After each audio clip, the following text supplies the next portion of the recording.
Sir, మీరు ఒక దేవుడిని నమ్ముకున్నారు, నేను స్టార్ట్ చేశాను. మీరు ఒక దేవుడిని నమ్ముకున్నారు, దేవుడు ఉన్నాడని చెప్తారా లేదని చెప్తారా? ఉన్నాడు అన్నాడు. ఈ దేవుడిని నమ్ముకున్నారు మీరు. ఆ నమ్ముకున్న దేవుడు ఎప్పుడైనా మీతో మాట్లాడినాడా? మీరు ప్రార్థన చేసినప్పుడు, మీరు మొక్కుబడులు చెల్లించినప్పుడు ఆయన ఇవి ఆటి పండ్లు, టెంకాయ, ఇంకేమేమి ఉంటాయి కదా, అవన్నీ ఎప్పుడైనా తీసుకొని రమ్మన్నాడా?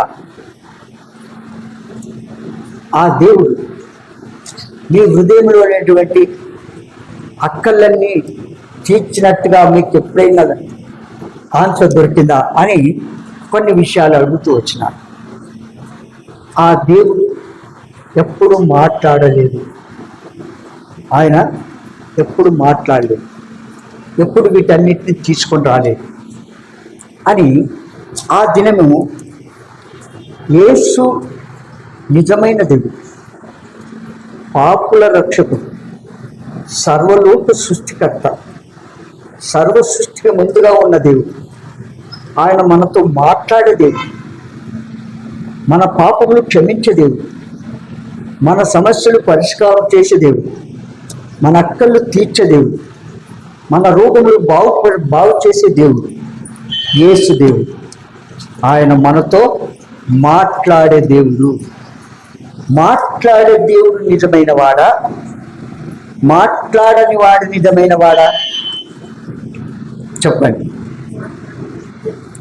మాట్లాడే దేవుడు నిజమైన వాడా? మాట్లాడని దేవుడు నిజమైన వాడా?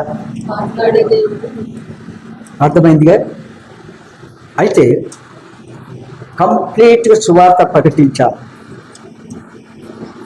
అయిన తర్వాత వాళ్ళ భార్య ఒక మాట అన్నది చివరి, సార్ మా భర్తకు అంత ఎక్కువ తెలియదు, మా అన్నయ్య వస్తాడు, ఆయన వచ్చినప్పుడు ఆయనతో మాట్లాడండి సార్ అన్నారు. ఓకే, ఆయన వచ్చినప్పుడు నాకు చెప్పమ్మా, నేను మాట్లాడతా అన్నా. ఒక దినం ఆయన వచ్చాడు, వాళ్ళ అన్న వచ్చాడు. వస్తే సార్ నేను స్టార్ట్ చేశాను, యేసు ప్రభును ఆయనకు చెప్పకముందే నేను కూడా యేసు ప్రభుని నమ్ముతాను, నాకు తెలుసు అన్నాడు.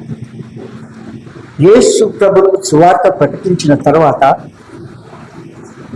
ఆయన నిజమైన సజీవమైన నిత్య జీవం కలిగిన సత్యదేవుడని వారు తెలుసుకోగలిగిన. అయితే అప్పటి నుంచి ప్రార్థన చేస్తూ ఉండగా